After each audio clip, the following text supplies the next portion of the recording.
Once you've ruled out the impossible, whatever remains, however improbable, must be true. And it is not a question of a little occultism or a touch of mysticism, Mr. Denton. It is vampires. There's a host of damned souls at Penner House. I am thy father's spirit, doomed for a certain term to walk the night. Here, the old gods aren't dead. And what of the true god? He's dead. Can't complain. People assume that time is a strict progression of cause to effect, but actually, from a non-linear, non-subjective viewpoint, it's more like a big ball of wibbly-wobbly, timey-wimey stuff. You're listening to Paranormal UK Radio. Hi everybody, this is Irene Allen, the host of the Paranormal UK Radio show. The whatever it is on the Paranormal the flagship on the Paranormal UK Radio network. All right, Mark. You know, I think I'm going to leave that one in this week. No. You left a blooper in the other week. Now, come on, be fair. Mark Johnson, everybody. Yay! Well, you know, it is a tongue twister, I admit. It is. Especially at my age. You know, getting my tongue around things is very, very difficult.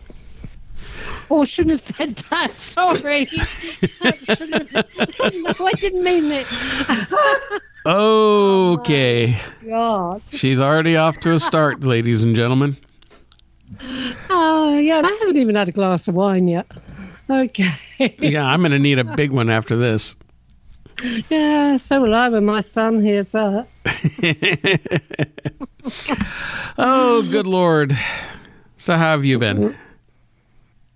Oh, I'm just fed up. I haven't even got my potatoes in yet. Uh-oh. Oh, my early seed potatoes that are not in, my first seed potatoes. They should be up and growing by now. I had the old man dig the ground the other day, okay, to put them in, but I just haven't had time to put them in because I've had my grandchildren here.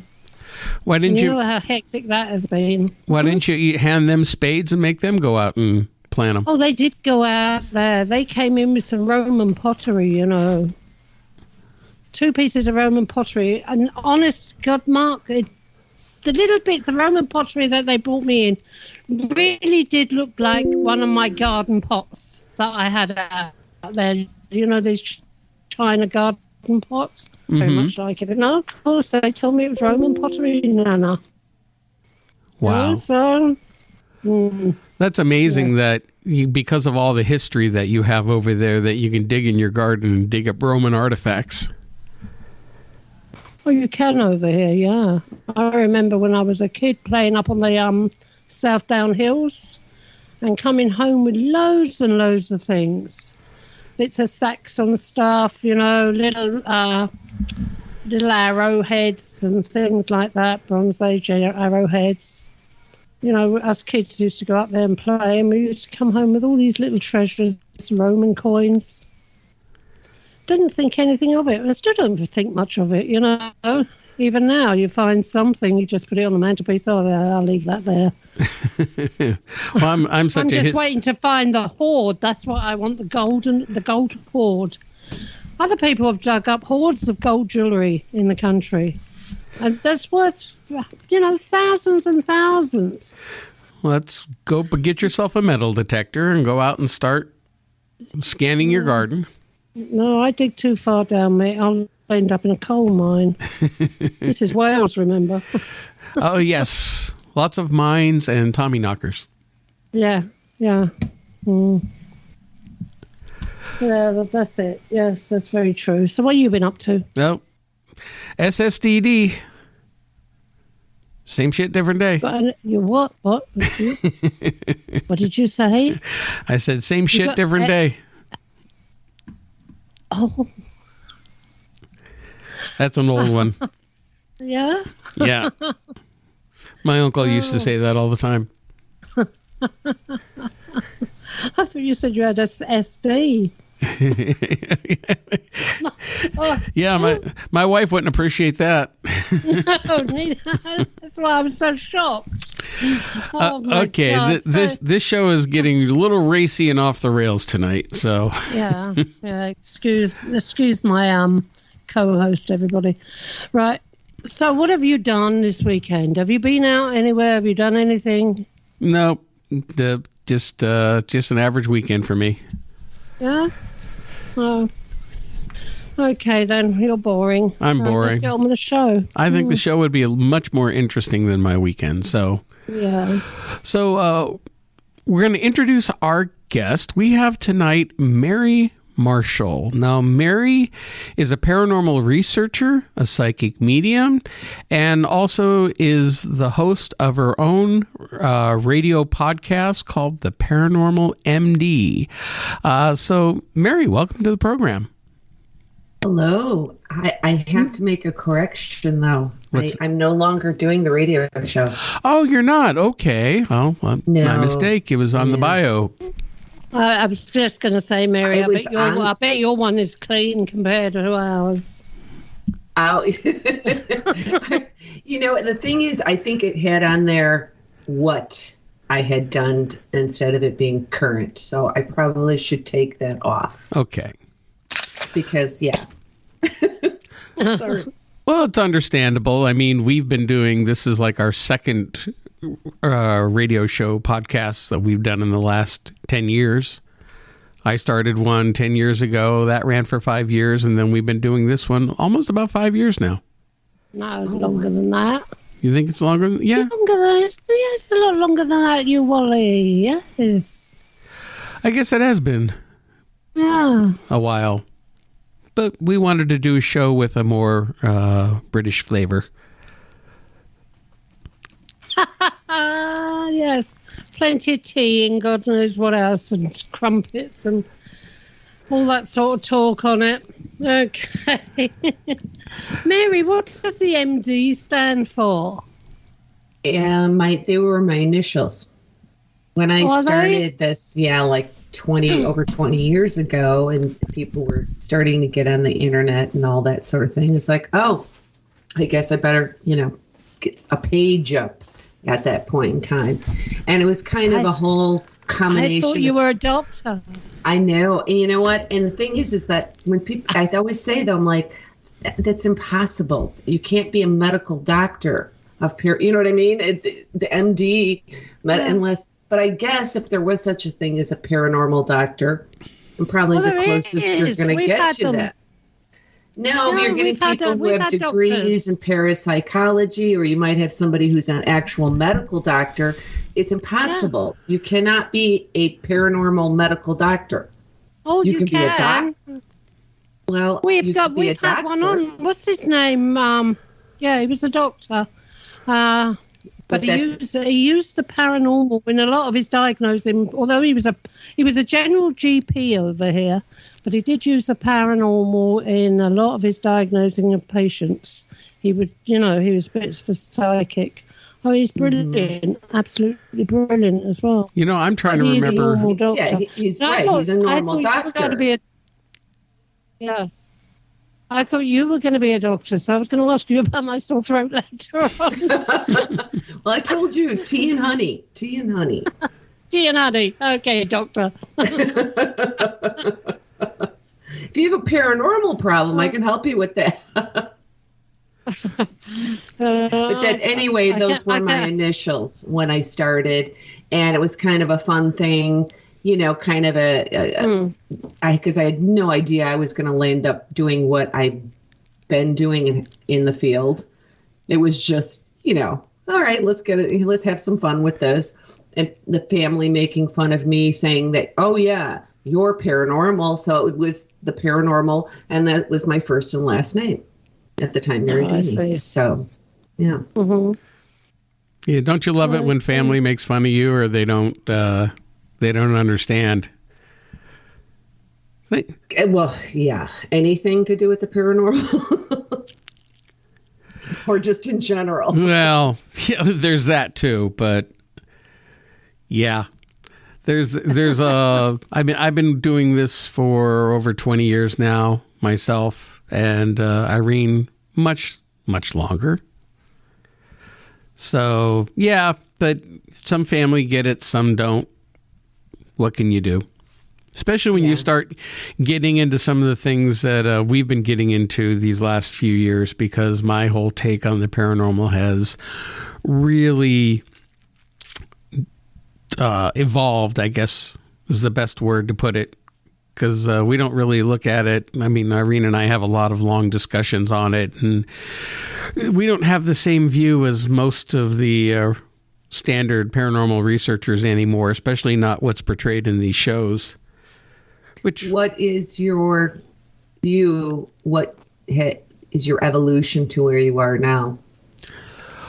Well, for me, I'll speak for me. Irene, you could speak for yourself. Getting away from the more Victorian era type of ideas on ghosts and hauntings, and why people think a place is haunted by the spirit of someone who died, who has unfinished business, or they don't know they're dead or whatnot. And that's not to say that that doesn't happen occasionally, but I think we're also dealing with a lot more of high strangeness, everything from time slips to interdimensional types of activities, a lot of overlapping types of phenomenon that's really more connected than people would think.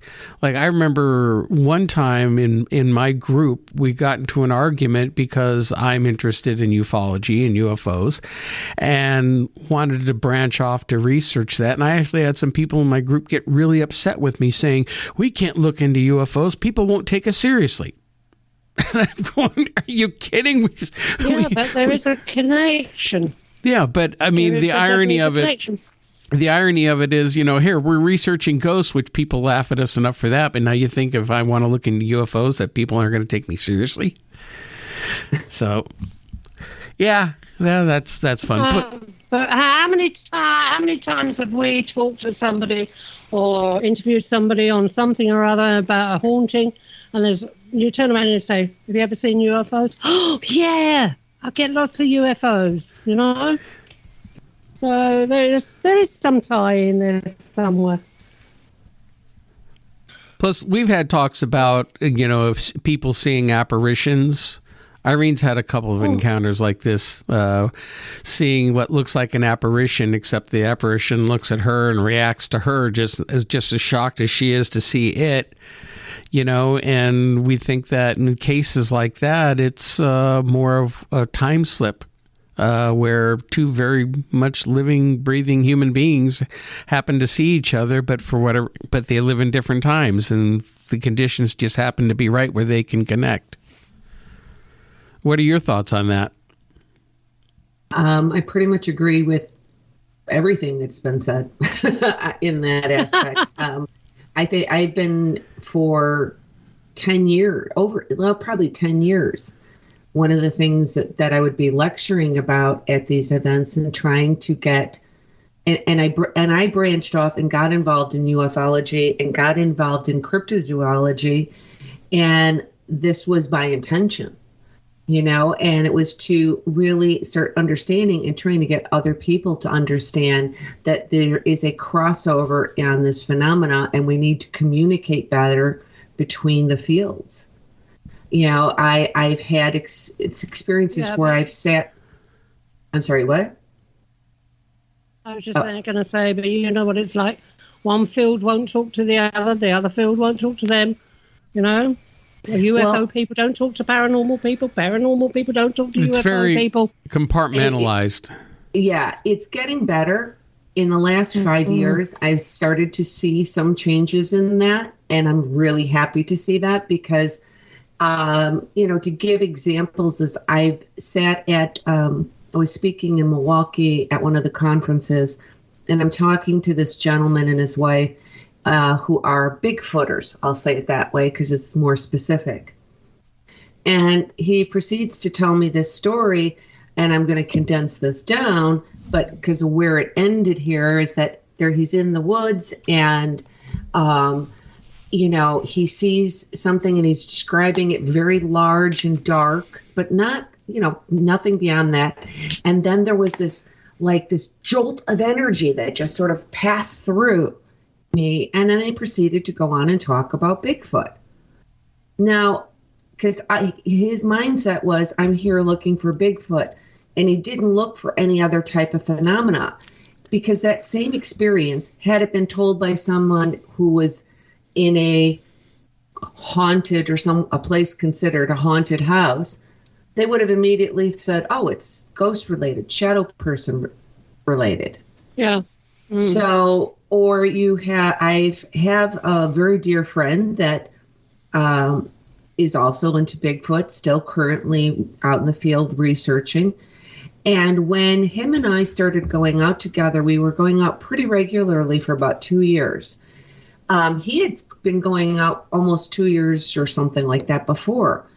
And I was surprised that he never checked, always ran audio, on-body audio, had that running during the treks out hiking in the woods at night, but he never listened to them for EVPs. Mm-hmm.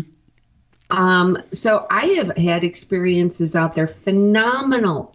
I've never even come across another person. I'm so grateful I had the experience that him and I had with light anomalies, which is very common. You see light anomalies, people say they're seeing a Bigfoot. I think that there is misidentification sometimes, meaning they might be seeing, I saw this really large thing blocked from one tree to the other. I'm like, well, that really sounds more like a shadow person. I've seen a phenomenal light show out there. It was my first time out in the woods and didn't have any equipment with me because I was just sort of at that point in time like, oh, let's see what my friend's up to doing this Bigfoot stuff out in the woods.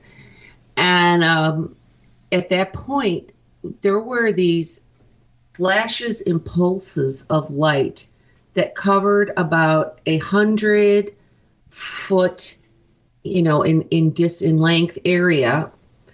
There was a path where we were, so we were standing on path, and this diffused, irregularly shaped white light, anywhere from 4 to maybe 10 or 12 feet in diameter, 4 feet off the ground at the top of the trees. It was literally like a light show. We're not talking about an orb or something. This was just the craziest thing I've ever seen. And then after 30 minutes, we walked out of this area, and then I had a phantom, and I have to say it that way, experience, because I heard something large coming up behind me. Again, newbie in the woods at that time at night, I'm thinking like there's going to be some animal that's going to eat my face, and turned around and there was nothing there. And it was a super blood moon. It was very bright. You could probably read a book out there.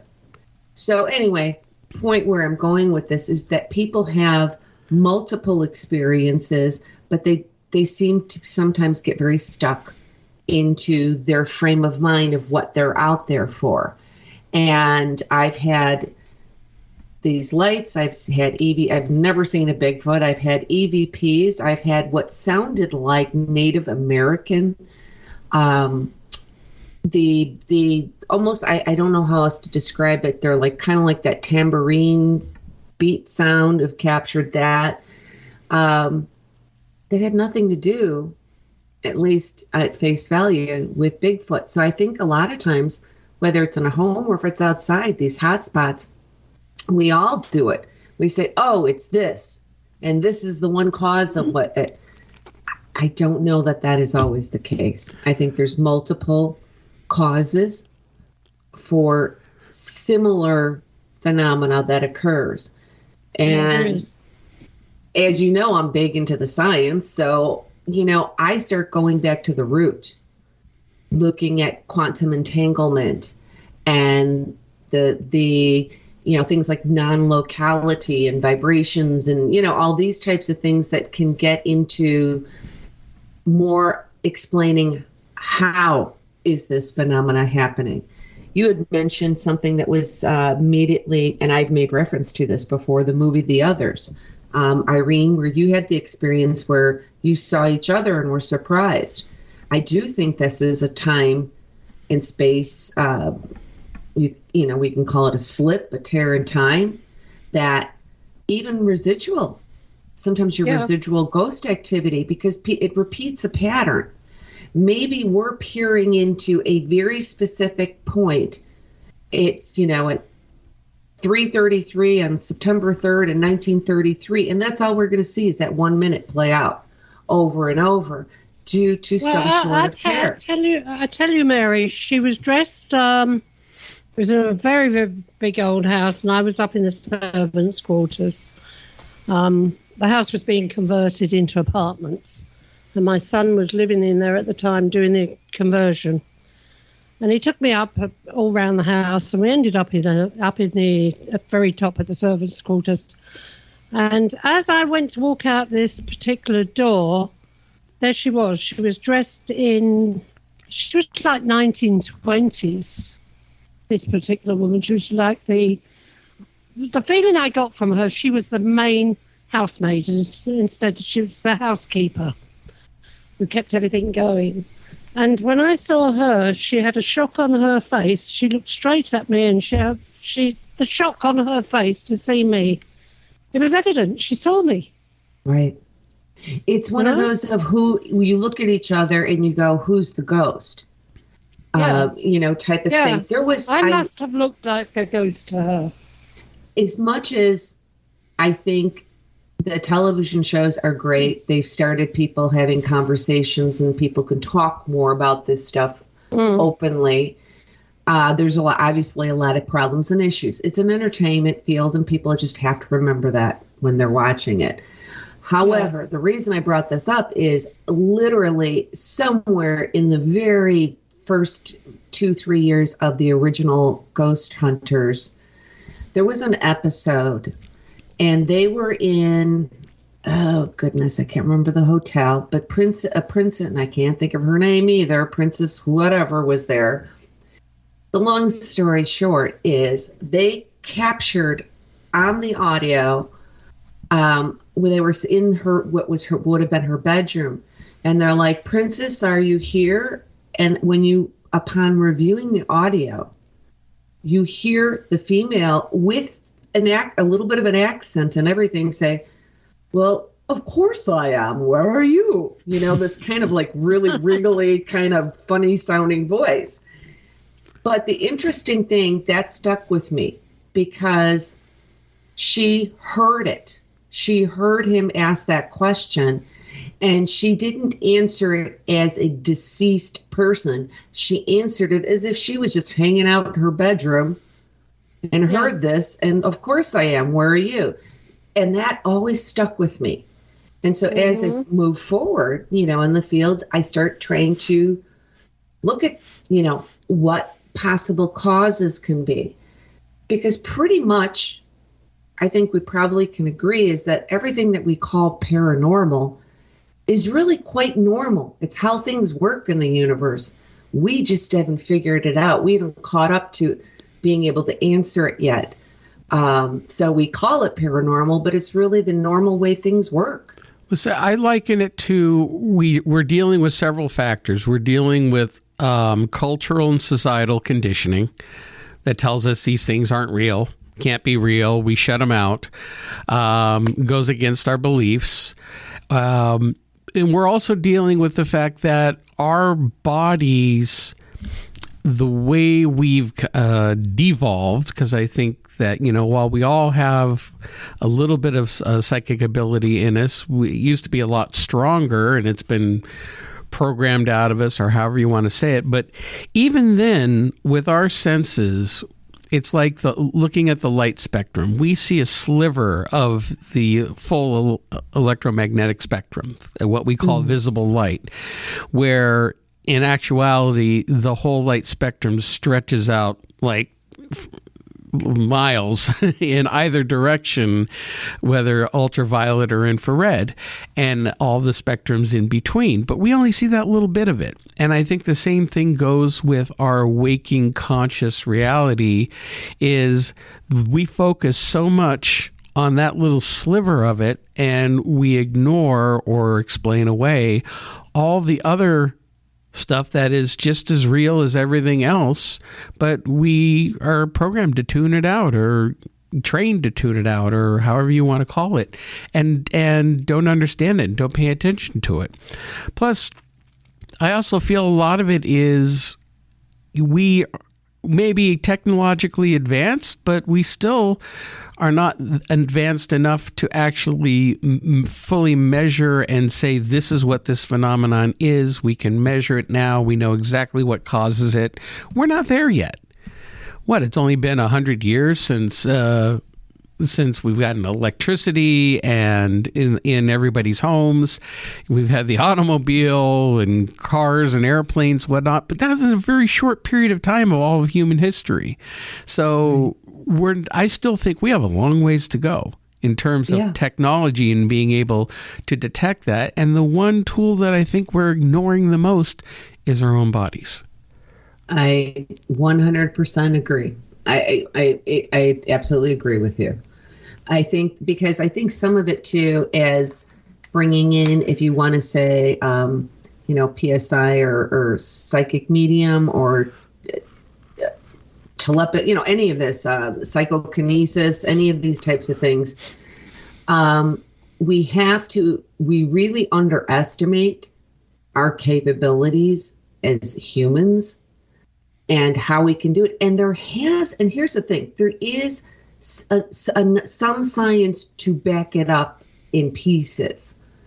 We look at things like, there was I call it, I don't know what the official scientific name is, but mind's eye experiment, in which an experimenter was so simple he was sitting behind, someone was sitting on the other side of closed doors outside. He's sitting behind them. He would look at the back of them, concentrate on saying their name, and then he would look down at the paper and try to read something to distract from where that energy is going. And there was the recipient, all they had to do was say, looking, not looking. Now, you can't get it. The bottom line is it came out over 70% accurate. There is something to do, we've all even probably experienced it, whether you're in a mall or some very crowded area, and you ever get that feeling where someone is looking at you and you just turn your head and you go right to the person. That's right. And so there is something to do with our energies. And by the way, speaking of this, because of our own body makeup and our capabilities, I don't think that the paranormal field takes into account enough the influence of us as people. Meaning you have a team, a group of people all sitting around, I don't know whether it's, one of these REM pod things that they use, or even some other type of device. And they're all waiting for answers, and they're all asked the question, and everybody's thinking. Now you have a collective consciousness, all focused on a response of who and a lot of times they have an idea like, oh, I think it's, I don't know, somebody, an old gangster here, Al Capone, I'll just say, and they are focused on it.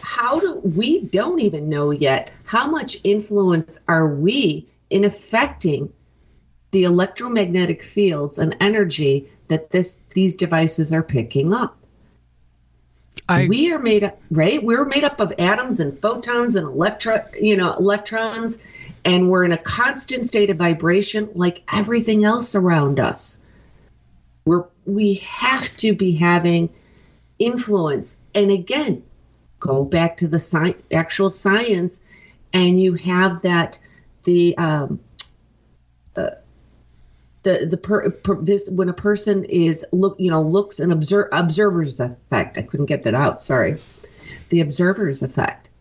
And you have something that there's an entanglement where it is existing in both a state of energy and matter at this, in the same time. And not until it is observed, kind of like Schrodinger's cat, right? Is there an outcome?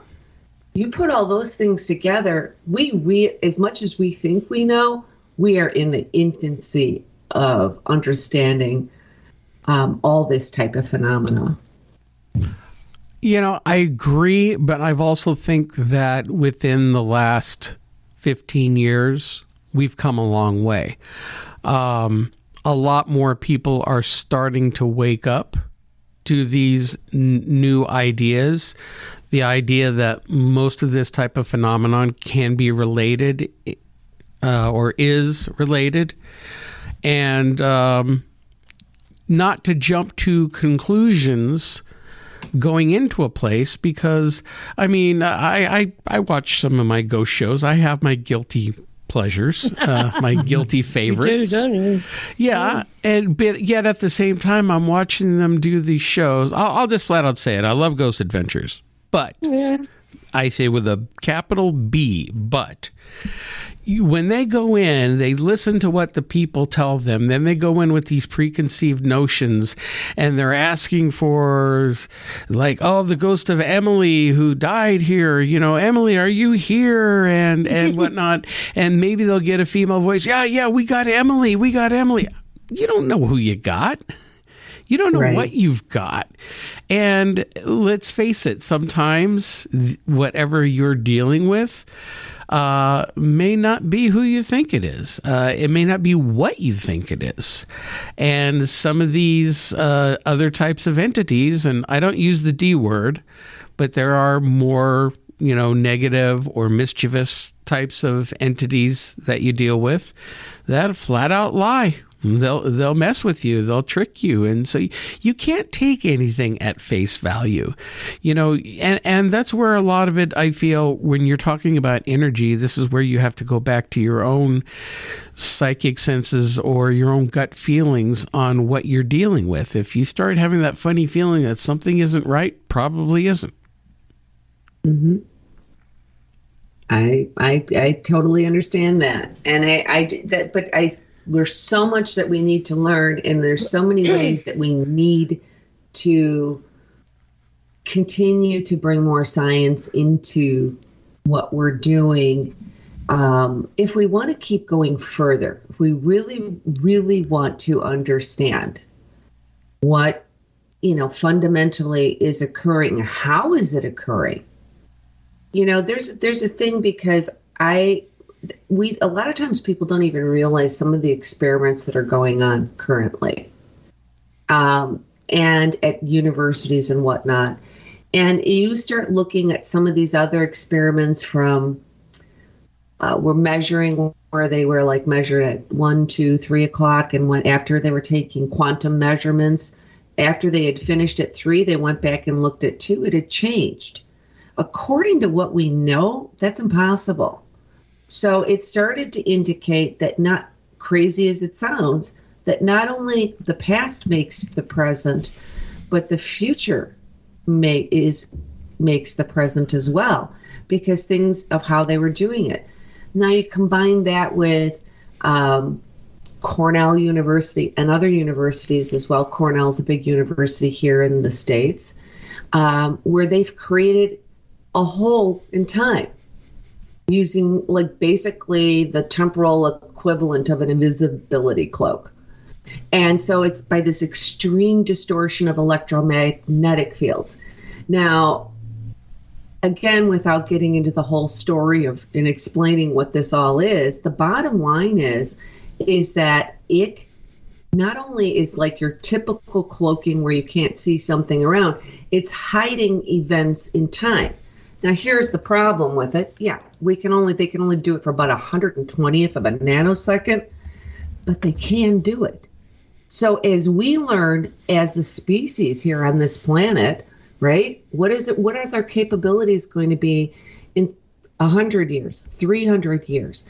Is it possible that a lot of the things that we think, like shadow people, at first it was right. It's deceased humans that don't have enough energy to manifest into a full-bodied apparition. Then, it's a demons. Or, and basically the consensus now is that we don't really know. What I look at them, they're like watchers. I've worked on cases where there's been literally no other phenomena going on other than the shadow people. Is it possible, combined with some of the things that I just spoke about, that it's actually us? It could even be us in the future.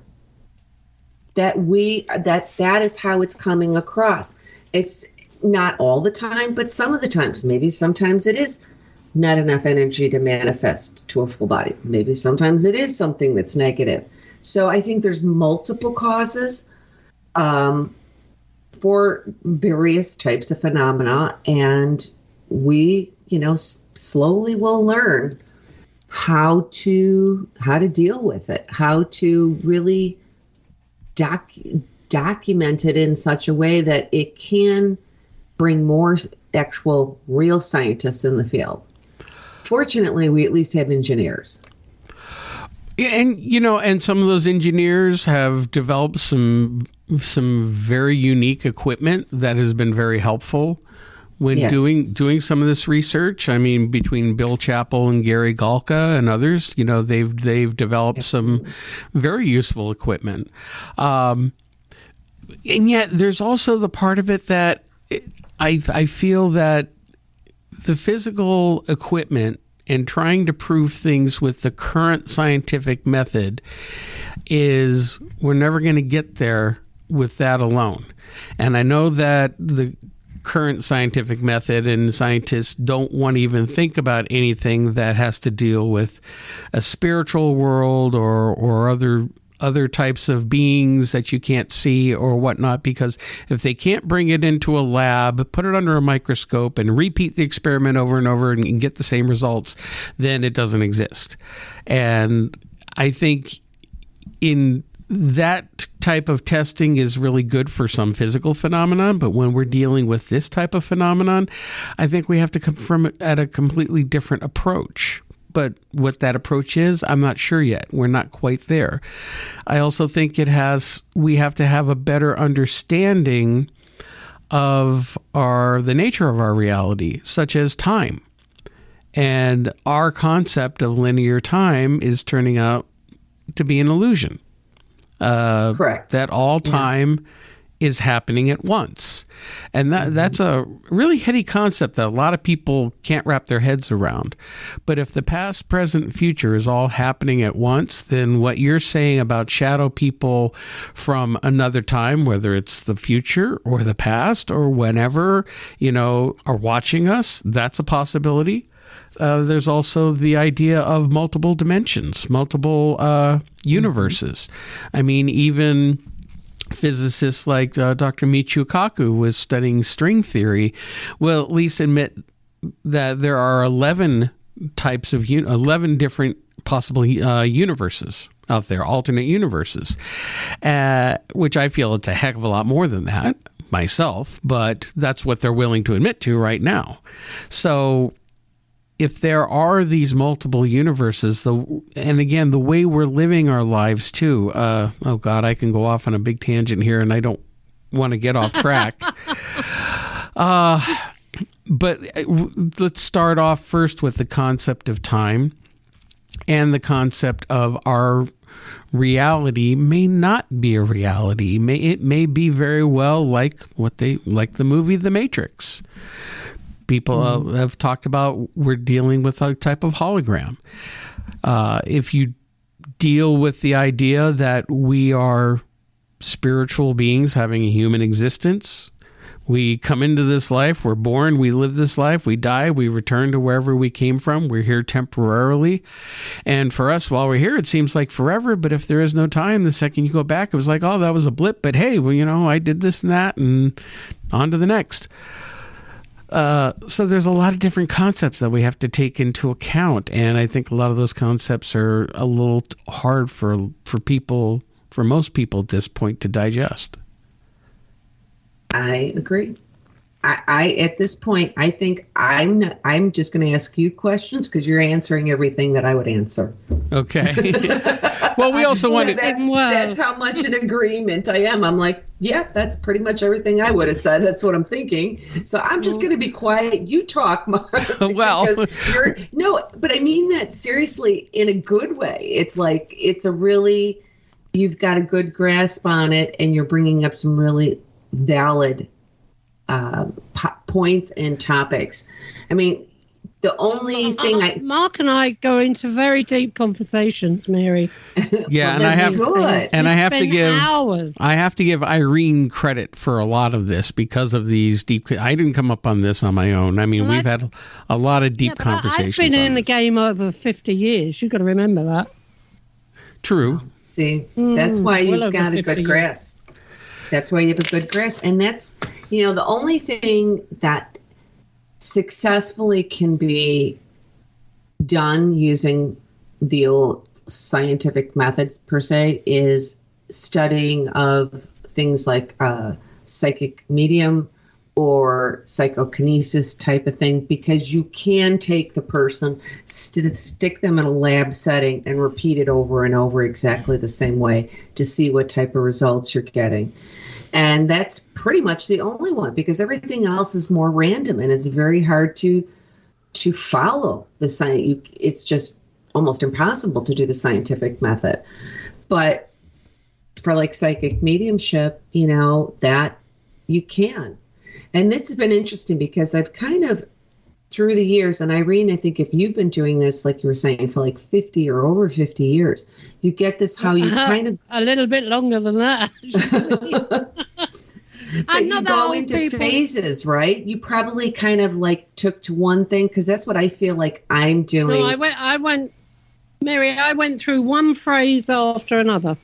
Yeah, exactly. I went from mediumship to trance mediumship to something else, to something else, to something else, and ended up on the radio. Yep, I understand that, because it's like now for the last couple of years or 3 years or so, I've been focusing more on the parapsychology side of things and on the psychic medium side. Like one of the things in July, hosting with this other woman, Aileen. I should probably say it, Aline Henley, and we're doing this like retreat, and part of it is just trying to do different exercises. I'm going to say it that way, and a couple experiments, but to have the average person start to be able to identify the different energies out there from different things and getting in touch with that consciousness that in a different way. And then we're going to take them out and bring them to like some haunted castles and things like that, and let them see what are they experiencing. Have they, I don't want to say learned, but some of the things that we've done, because taking this really all the way back to the beginning when you were talking about energies as well and people, I'm just a really big proponent of we can't just isolate one topic at a time. It's really all very connected. Well, here's where I'm going to use a perfect example. Now, we had the pleasure last week to interview Thomas Winterton, who's the ranch superintendent at Skinwalker Ranch. And, that's another one of my favorite shows right now is The Secret of Skinwalker Ranch, because... I'm going to interrupt because, I totally agree. That's the only... I haven't watched the other shows for years, but I watched that one. Why? Because I like their approach in the type of equipment that they use. And they really, again, what are we dealing with? They're not saying it's just this one thing. I like what they're doing on that show. It's a very scientific approach. And yet, even through all the science, I mean, even though Bigelow owned the ranch for 20 years and really whatever they got, he kept to himself, which is why I've never really been a fan of his. But what they're doing now, and with the television show, showing the different types of measurements they're taking, the experiments they're running, they're trying to find, and this is where I like locations like this ranch, and there are a lot of these types of locations all around the world. I got a few of them around here near where I live that I'm looking into. Areas of high strangeness, areas that exhibit more than one type of phenomenon. And what they're dealing with there, and the maddening part about it is it's not consistent.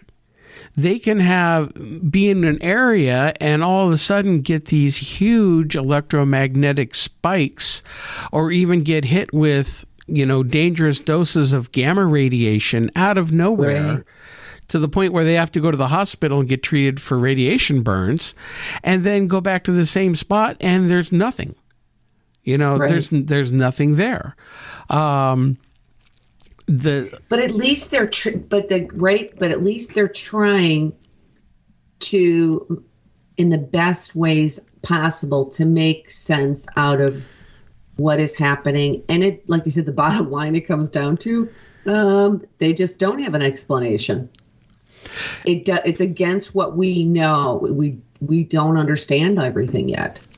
And that's what I like about it. They're not saying aliens. They're not saying, anything.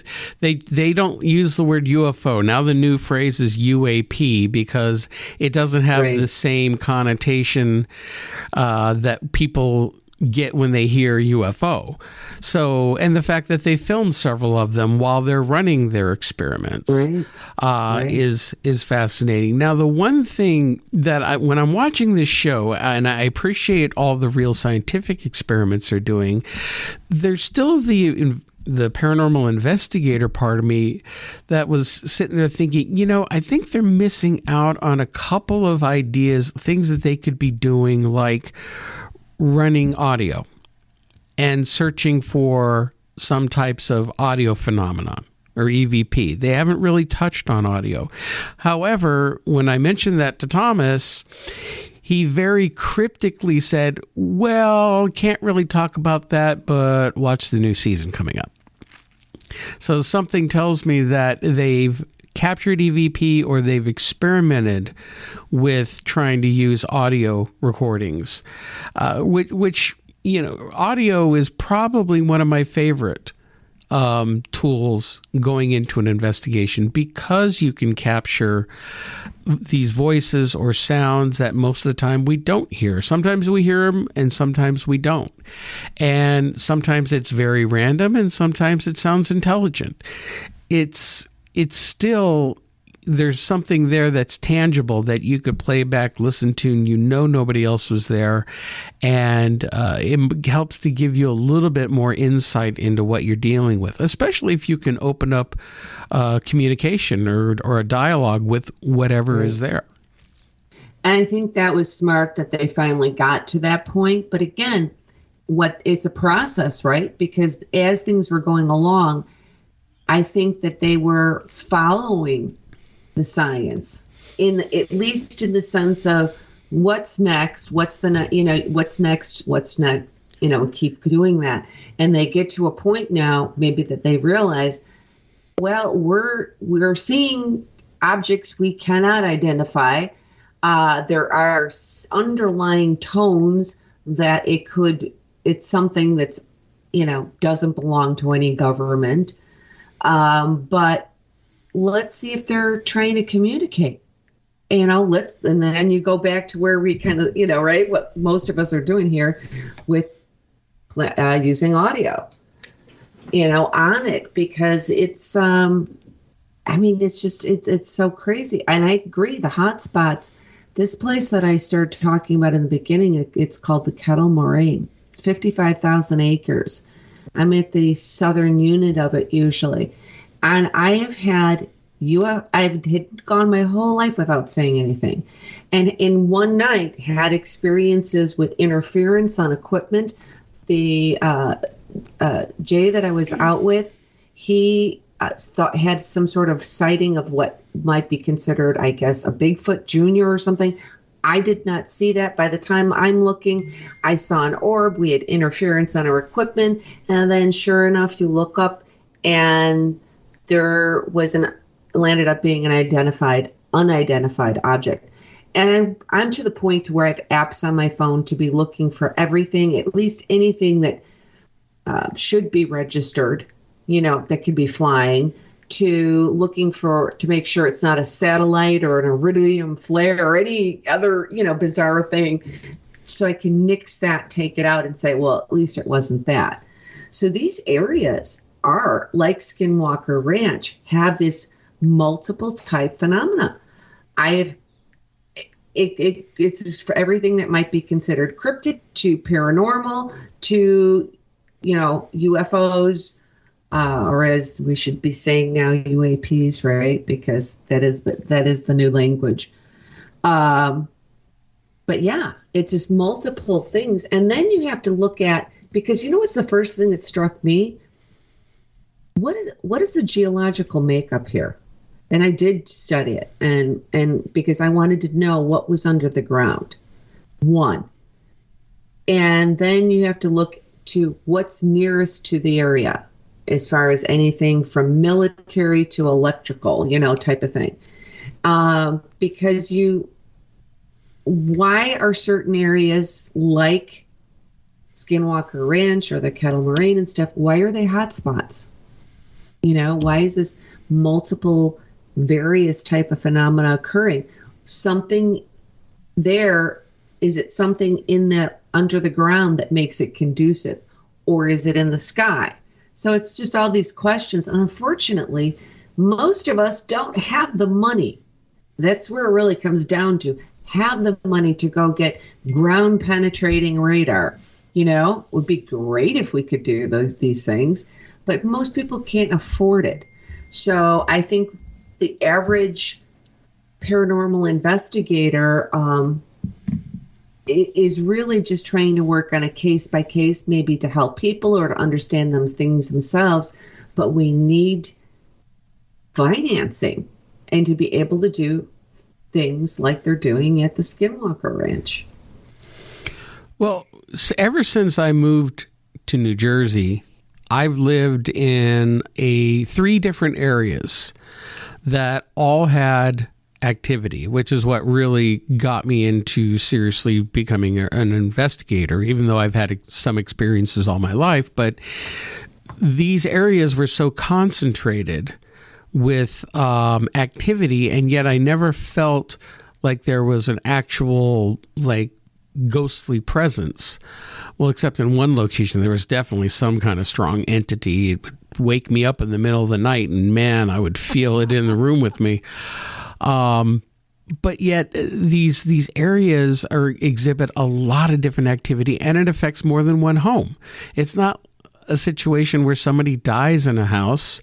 There was a case I've talked about a million times on this show, a town nearby here that basically a whole neighborhood was affected, but only 2 people living on the street were willing to come forward and talk to us about it and let us investigate. And we investigated off and on for years. And it took me that long to realize what we were dealing with was something that was attached to the land. It's the land itself. Whether you're dealing with some kind of elemental nature type of spirits, maybe you're dealing with ley lines, or like you said, what's under the ground? What's causing this under the ground? We have heavy iron deposits up here. We have limestone. We have granite. We have underwater rivers. We have everything, all different types of things up here. This same client that I was working with in this town, while she was dealing with mostly ghostly type phenomenon, seeing things out, shadow people out in the woods behind her house, but there was one time where she woke up in the middle of the night and saw a white figure standing near her dresser, and she made a noise, and it turned around and looked at her, and she swears to God she said it looked like an alien. And now there was nothing ever dealing with aliens or UFOs or whatever in this case whatsoever, but yet there's an overlapping type of phenomenon there. Was it just because it looked like an alien doesn't mean it was a quote unquote extraterrestrial.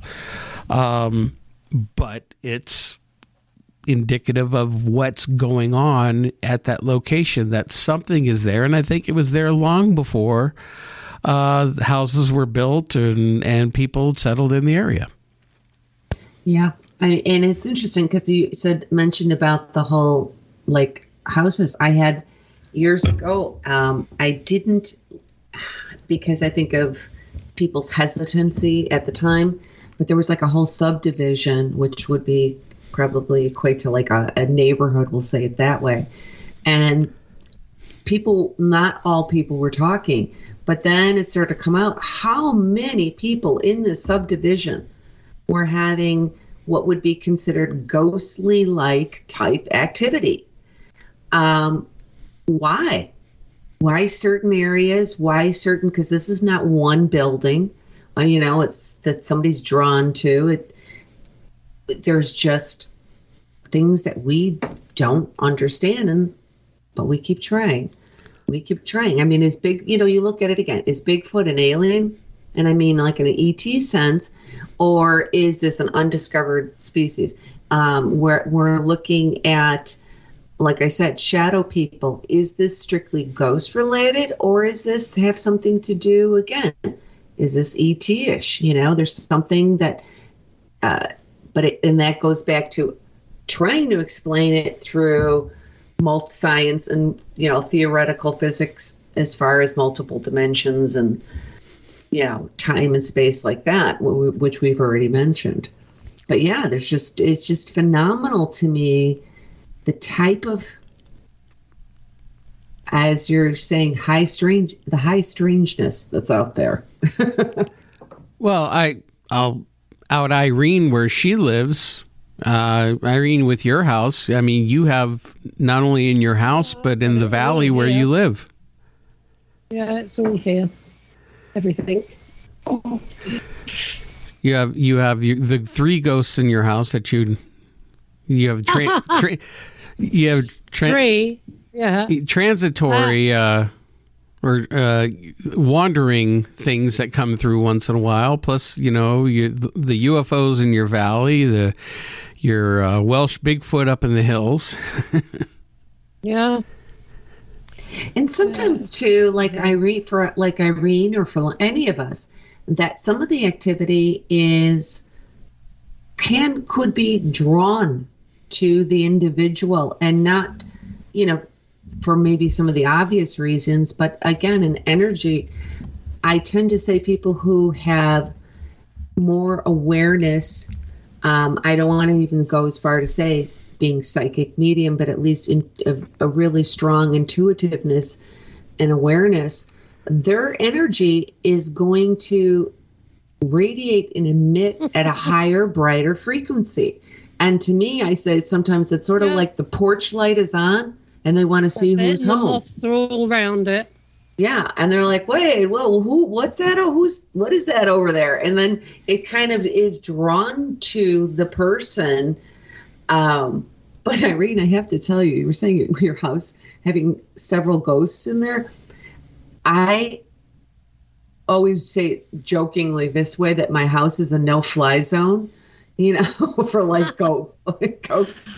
I've got what I do, Mary. Whenever they are bothering me or anything like that, I just have one word that I say, two words I say to them, and it works.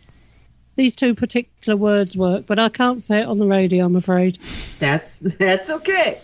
Yeah. But you know what? You do have that limit where you're saying, nope, this is my place of solace and sanctuary, and you're bugging me. Go away. The family ones, the family that lived here and built the house, they're okay.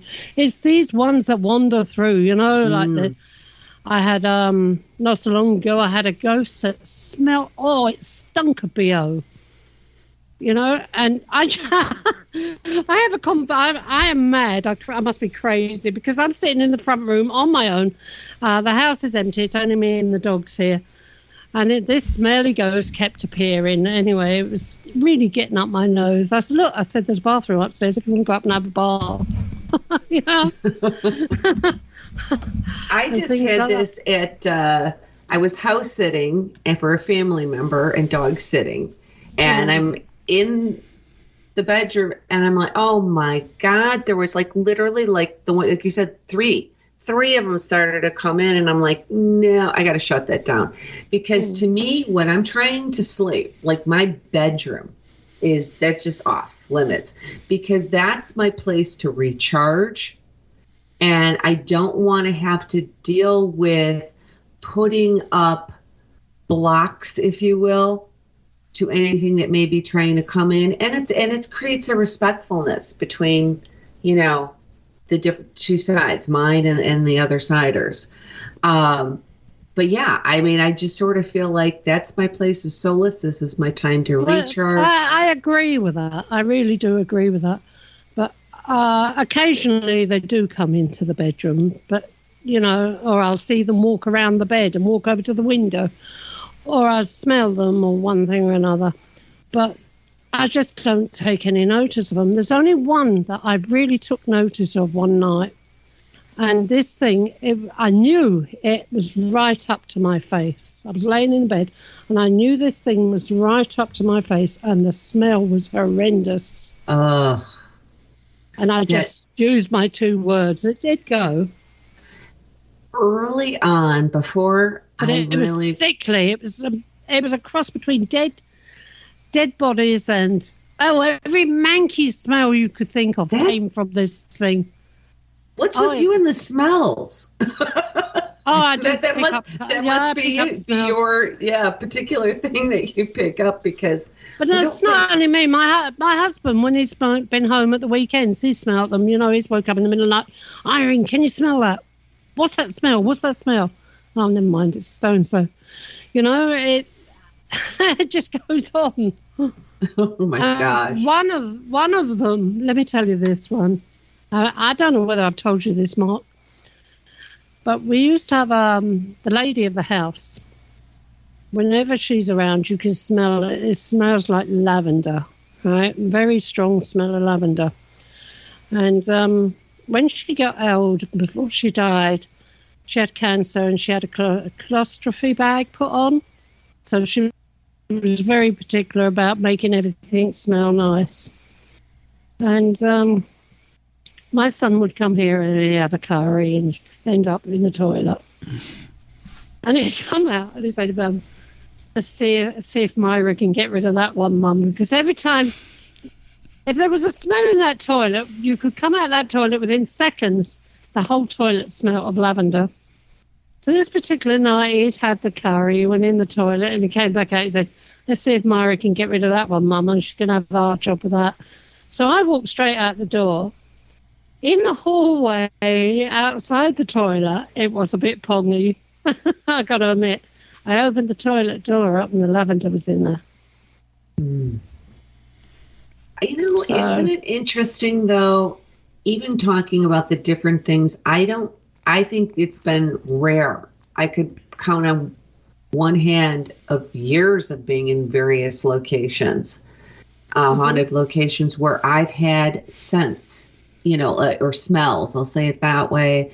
And it's not as common. The other thing that fascinates me is looking at the differences between, let's say, here in the States where I am, and if you were to go to UK or Europe and just, you know, the prevalence of elementals is off the charts in the UK compared to here in the States. Well, you look at all the churches and everything. There's all gargoyles and things up in the churches to ward off evil. But what people are experiencing, the folklore, you know, and then now they're experiencing it. So this, to me, is, I don't think that they're imagining it or they're crazy, nor do I think that we here in the States are for not experiencing that as commonly. It's the interpretation of the energy. It is a foreign energy that we can't identify. So our conscious brain puts in what we know, and sort of, because it doesn't, our brains, right? They did the number one thing, it does not like to not know what's going on. So we kind of assign to it. So, but it's like, why do some people have so many experiences with, picking up smells and other ones don't? Or why are certain areas with the elementals and other ones not? Yeah, it's just different psychic abilities, isn't it? But my son, now we're talking about elementals.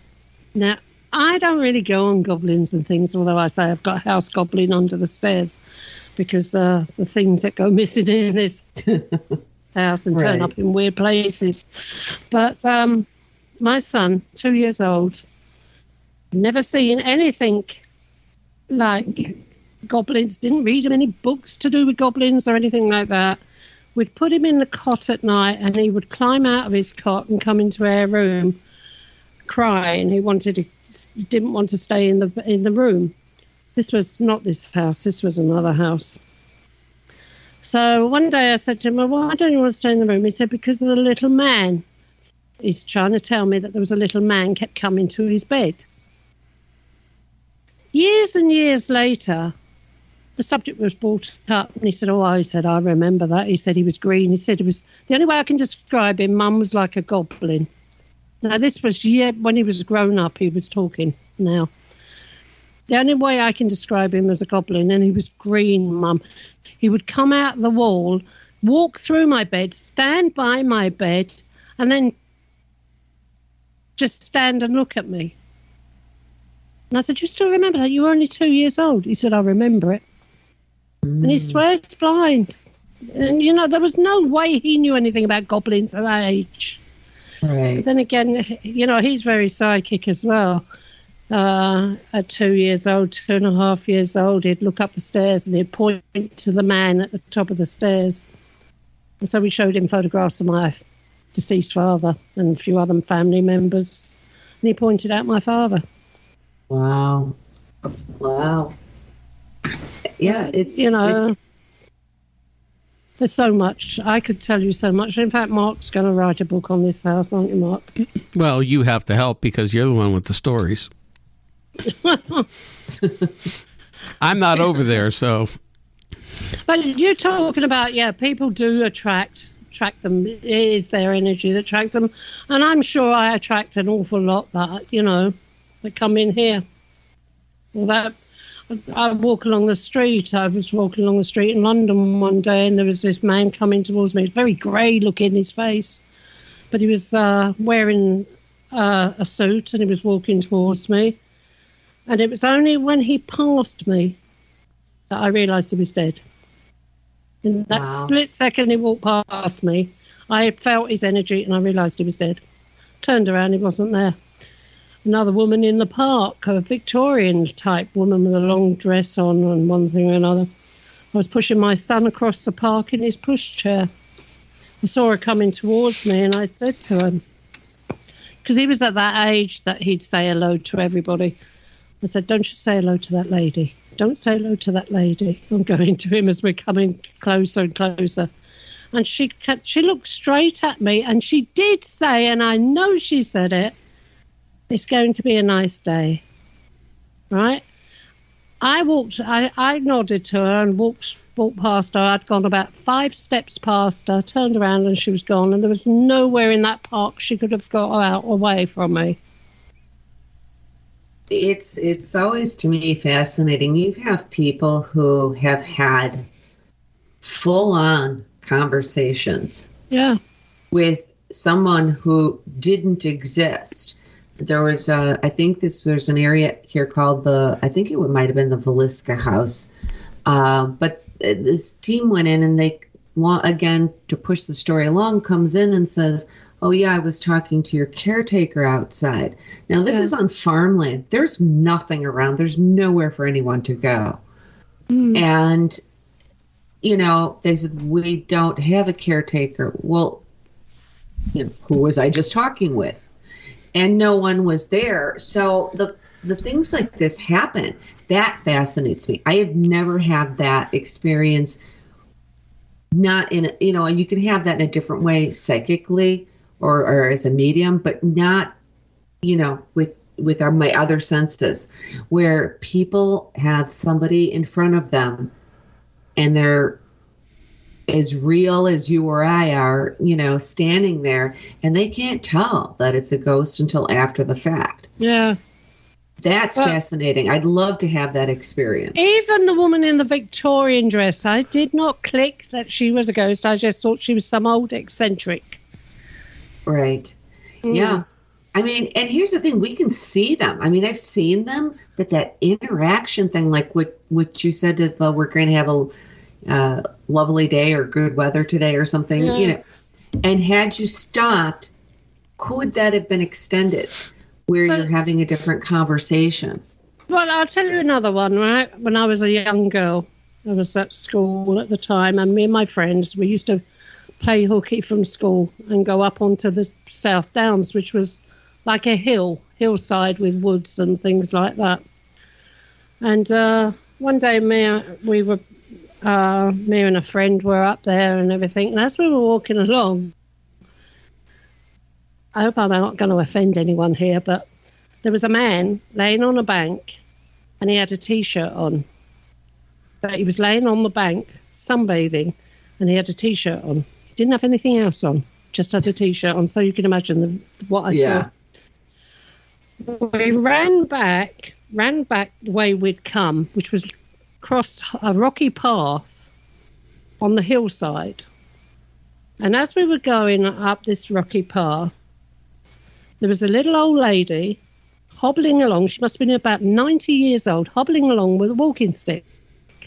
How she got on this rocky path or not, I don't know. I've got no idea, because there's no way this little old lady could have walked on that rocky path. Anyway, my friend ran past her, and I stopped. I said, "Don't go down there, lady." I said, "There's a bad man down there." I'm talking like a 15, I was 13 at the time. "There's a bad man down there. You don't want to go down there." And she turned around and she said one thing. She said, "Dear, never be tempted." And then she carried on walking the way towards this bad man. I ran off to my friend. She said, "What kept you?" I said, "I was talking to the old lady. I was telling her not to go down." "What old lady?" I turned around. There was no lady there. Wow. She'd gone. Mark, have you ever had any where you've had a more than just a seeing, but like a conversation with any type of entity? No, I've always complained that up to me. I've never really seen much with my naked eye, at least on the paranormal ghost hunting end.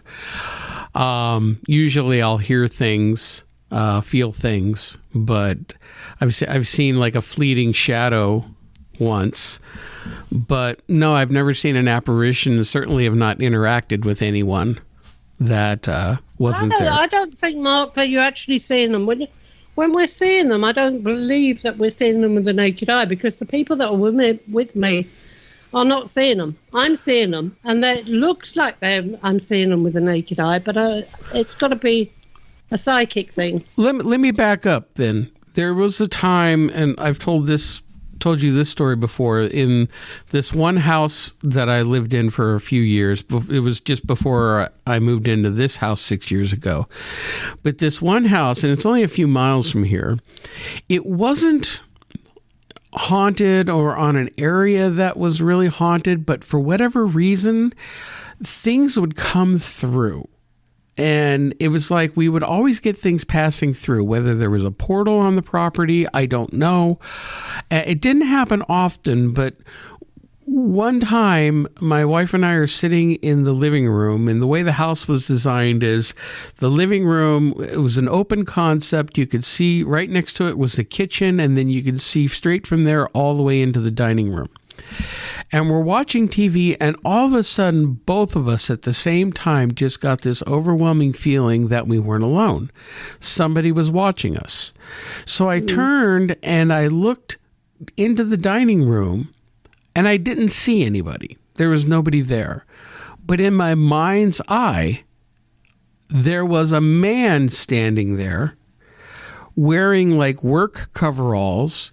He was bald. He was burly. Looked like any of the typical construction guys I see around here. Wearing tan coveralls. And all of this is in my head. It's not in my eyes. And he was standing there just watching us. And it lasted several minutes before. Did your wife see it, have the same experience, or did she just feel the energy? She just felt the energy. Yeah. That's what I mean. Yeah, but she did feel it. And she is very sensitive to energies, but not seeing much on the physical side. And again, I didn't see him physically. The image just popped into my head. Well, it was an image. And I think both though of them occur. Meaning, I think sometimes people are picking it up with their senses, and then sometimes they're seeing it with their eyes versus seeing it in their mind's eye. You can have both, because there are times where you have multiple people who witness the same, I'll say ghost type entity, something like that, where they might be seeing it. And then there are other times where, like, you just described, of where I'm the only person seeing it, the person I'm with is not seeing it. So now that does go into more, you're seeing it in a mind's eye type of thing. But sometimes they are seeing it. We have multiple sightings, group sighting, with people seeing it with their eyes. What I find fascinating is when you maybe see something and cameras will pick it up, and yet what the camera picks up is different than what you see. I mean, use an example. There's a show I'm watching right now on Discovery Plus that's called Expedition Bigfoot. And I'm interested in that show because they are taking a more scientific approach to it, but they still have some stuff. One time, one of the investigators, he's driving down this highway where there's supposed to be a lot of sightings, and he's got 12 different cameras all around the car, filming in white light, filming in infrared, and filming in thermal. And as he's driving along, all of a sudden, something runs across the road or moves across the road. And he stopped. He was freaked out. He saw it with his own eyes, but it looked like a light of some kind. So he plays back the the infrared night vision footage, and you see this ball of light. This goes back to what you were talking about earlier about the experience in the woods. He sees a ball of light go across, which is fascinating enough. But then when he went to the thermal, in the thermal, there's a transparent outline of a full hominid, two-legged figure walking across the road instead of a white light. Well, like I saw in the garden. Yes. Again, it reminded me of that when I saw that, of your incident. But again, this is what's funny is his eyes saw a light, infrared saw a light, thermal caught a figure. Right. Yeah. I mean, I think, though, that probably to some degree happens more times than not. I think that goes to the question of, like, for that particular incident, is there cloaking? Is there intentional cloaking involved? Or is it, again, the frequency at which they're existing is outside of maybe our visible light, but yet you could pick up the heat signature? There's multiple, possibilities of what can cause it. I think here's the thing that's really, I think about all the things that we're talking about, is the fact that we can sit here and talk about it and not immediately think the other person's crazy. And even as little as 35 years ago, that would not have been the case. You had to have a very selective group of people, that you were ever going to talk to this stuff about, because they would have been like, okay, what's wrong with you? But we can have these conversations now that, there's weird stuff. There's high strangeness going on. And we're just trying to find the answers rather than ignoring it and looking at things, like people like they're crazy or something. It's one of the most logical things we have is math, is numbers, statistics that come from that. Numbers don't lie.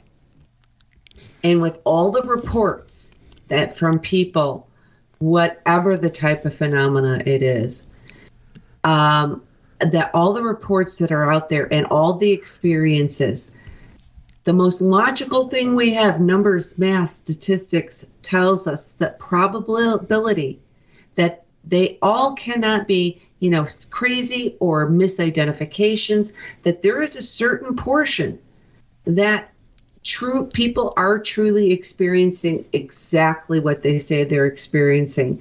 And we don't have an explanation for it. But the fact that we can at least say that it's happening now, to feel more comfortable and more certain in saying, yeah, these weird things happen. And there's some of us out there in different ways and in different fields often that are trying to find the answers. We're just trying to find out what is going on. Well, one thing, Mary, is this has been an awesome conversation tonight. The only thing I feel bad about is it's like I feel like Irene and I have been dominating talking about our stories. And before we go, I want to hear a couple of your stories. I mean, what are some of the things that you've experienced that have really left an impression on you? Here's the thing. I think some of the things that have left an impression on me are not your typical ghost type stories. I had the pleasure of being able to investigate it was a historical museum, but it was a house. It belonged to a family for 60 years. I got to know the entities that were there through years of EVPs. I mean, it was like an EVP haven. It's like you'd be in there for an hour and everybody would come out with, I had room recorders as well, besides on body. And one of the times we were there and going through the audio, and there was a female voice as one of the investigators was leaving the kitchen. It's almost as if the female called after her saying, help. And she was, help. It was this dragged out kind of help. My heart, because I knew the family, that was there and who I thought that she was at this point from research as well of, and them responding. And so I'm like, okay, we got to do something. She needs help. So the next time we went back as a team, we went in there and I said, hey, I'm in the kitchen. I said, last time we were here, there was somebody or some, people that said that they needed help. Do you need help? And she came back with on the audio upon review that said, just me. Pushing that along to the end of this story is I told my team that I'm going to go there and I'm going to try to move her on. Don't know why she's stuck. I don't, I'm not, I can think I know why, but do we know for certain? No. And move her on. But here it's going to be bittersweet because every fiber of my being tells me once she moves on, the rest of them are going to leave. They're here for her. Her family was sticking around or coming in and out for her.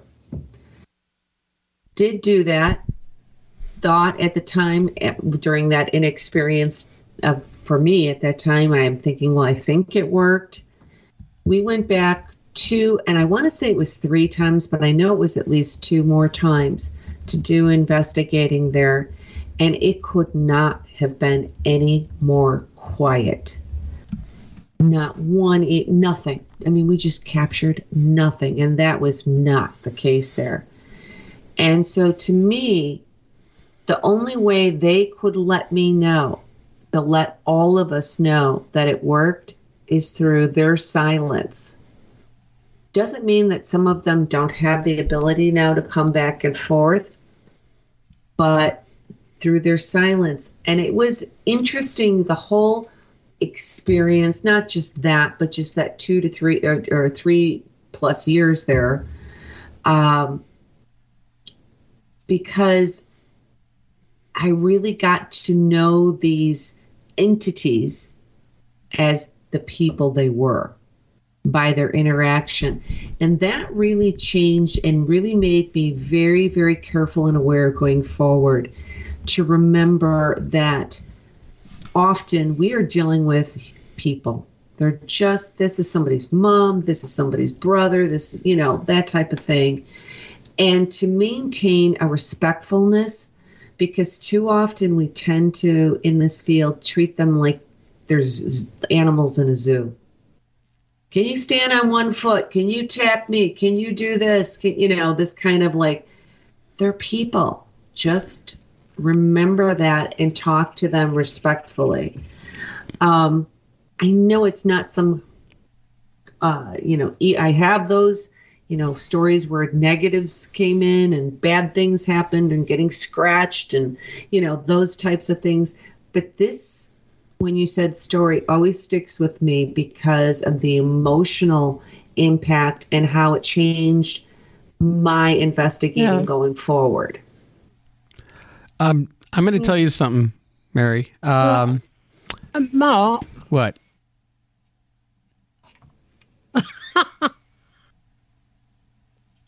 Yes? What were you going to say? What are you going to say? I was going to tell Mary that about 5 minutes ago, 4 minutes ago, when she first started to tell the story, when she got the recording of the woman saying help, I swear to God, I heard on the recording. Did too. I'm going to go back and play it back, but a second before you said the word help, another woman's voice came in and said help. And I thought it was Irene picking up on it, and she said something, and she said it, and she says it wasn't. I said, I don't know. I don't remember. I'm eating strawberries. Yeah, you're eating. But so I do. But that I can pick up on what someone's going to say before they say it sometimes. So maybe it is your voice. So I'm going to have to go back. But I don't know. You'll have to listen. But I heard it too, and I made the same assumption that it was Irene. But what was funny is it was just literally a half a second before you said the word. It was like the helps were said almost simultaneously, but this one I thought I heard it say it a microsecond before you did. So I'm going to go. It was really either at the same time or half over. Yeah. Because I was right in the middle of like hell, and then as I'm starting to help, it came. Yeah, I know exactly. It'll be interesting when you play it back. Oh yes, what's on there? You see, Mary. Oh, God, this is hard to explain. Sometimes when we're talking to guests, I am reading them at the same time, and I will write and tell Mark what that guest is going to say next. Exactly word for word, more or less, before the guest actually says it. Whether that was me, but I don't remember because I was eating strawberries at the time. But whether I done it again or not, I don't know. We'll have to listen. I'll listen to you, and I'll let you know if it was you or not. So, but this isn't the first time this has happened on this show. We've had many times when we're talking to somebody, and another voice will come through, strange music will come through. A lot of interesting things happen on the show. Suspect. Well, more than likely this house doing it. Well, we are coming up towards the end of the show here. Now, Mary, you also wrote a book too. I did. It was tell us just a little bit about that.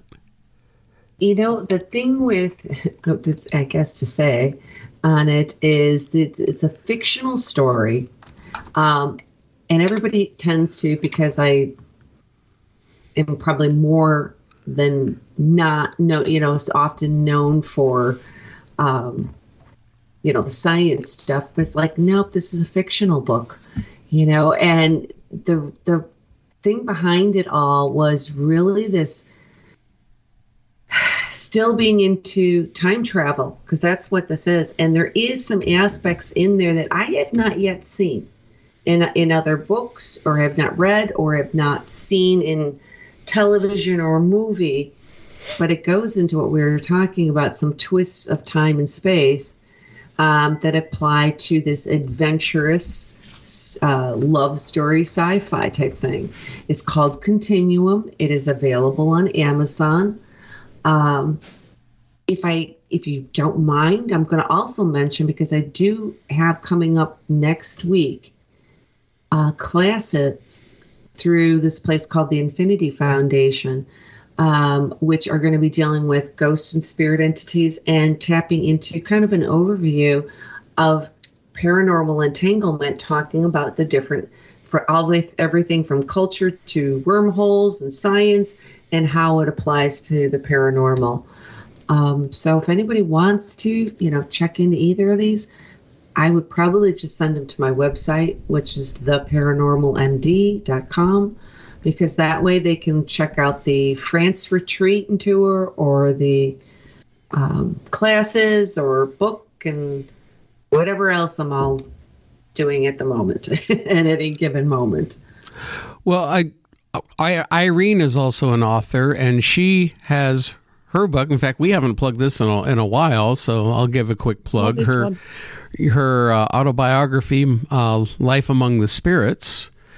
I love that. It's an autobiography. That's wonderful. Yeah. It's written very, very easily so people can understand. And a few of my views have changed since that book. Well, you know what? It's almost time for a sequel, because you've had stories in there, though. You've had so many more stories and things happen since then. Things we touched on a little bit tonight, and some other things we haven't mentioned. Yes, but Marcus, you are going to be writing that one. Oh, why are you always pawning this off on me? You're the author. Yeah, but I'm still busy writing the spy books. Uh-huh. Well, we'll work something out on that. So, Mary, when again are you planning on going over to the UK? France. Well, I'm going to be going to France in July. Mm-hmm. And it's, kind of a 7-day, 8-night thing. Oh my gosh, it is such a beautiful area. Whereabouts is it? In Dordogne. Yeah, the area of 1,001 castles. Yeah, I was looking at houses there to buy a house.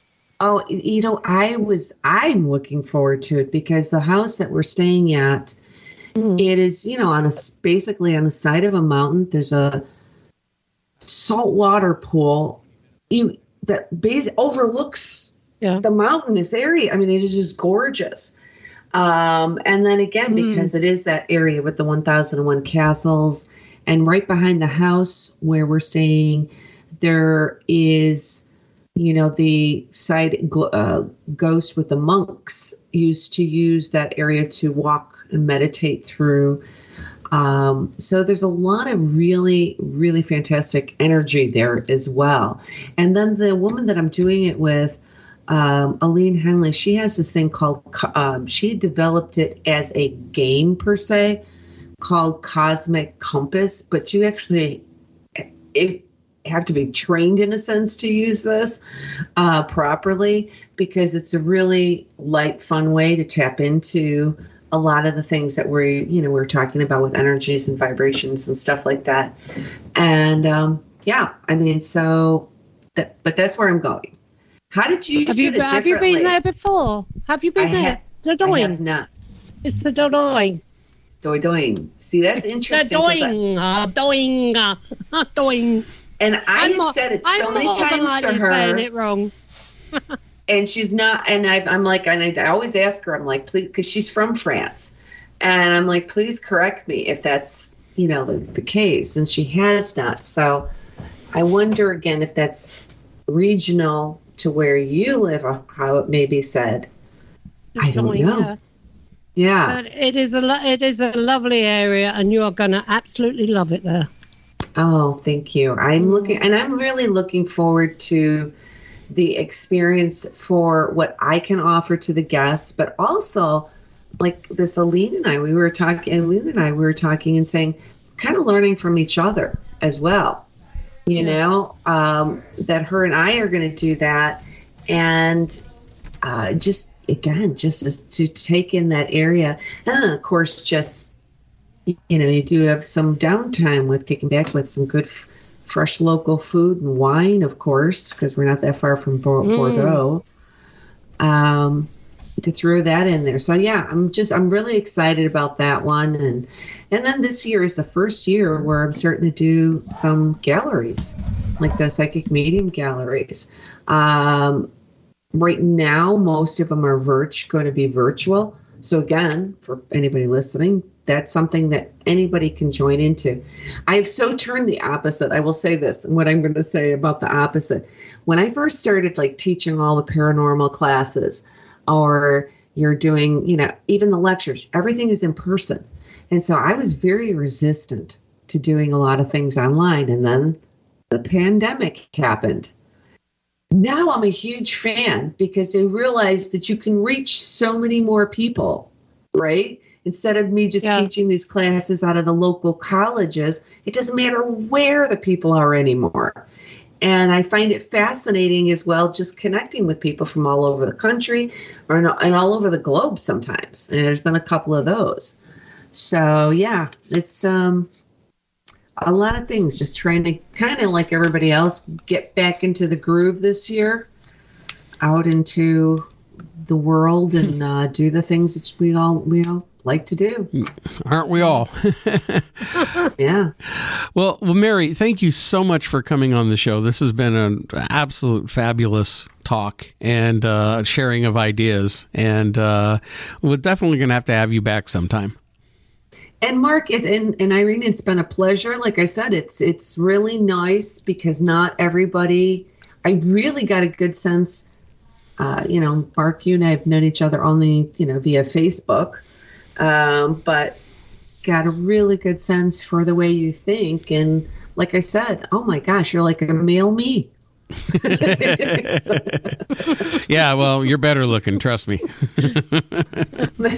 Yeah, that's true.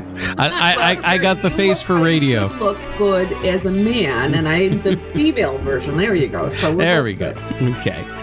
All right. Well, thanks again for coming on. I want to thank all of our listeners for tuning into another edition of the Paranormal UK Radio Show, the flagship show here on the Paranormal UK Radio Network. And Irene, where can people find us? Everywhere, people, everywhere. Everyone, you have a great week, and we will be back next week with a brand new show. So have a good one. We'll talk to you all soon. Okay, bye.